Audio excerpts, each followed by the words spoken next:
Hey Nikki babes! OMG, Sexy Smooth Wax sent us Tickled Pink to try out and review, so let's tap into it.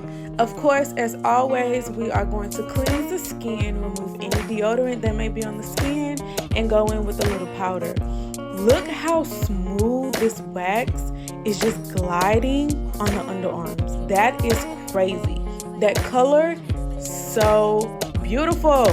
Dry time was A1. Let's see how much hair came up on that first strip.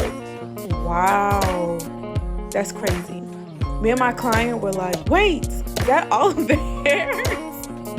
But as always, we're gonna go in with a cleanup strip.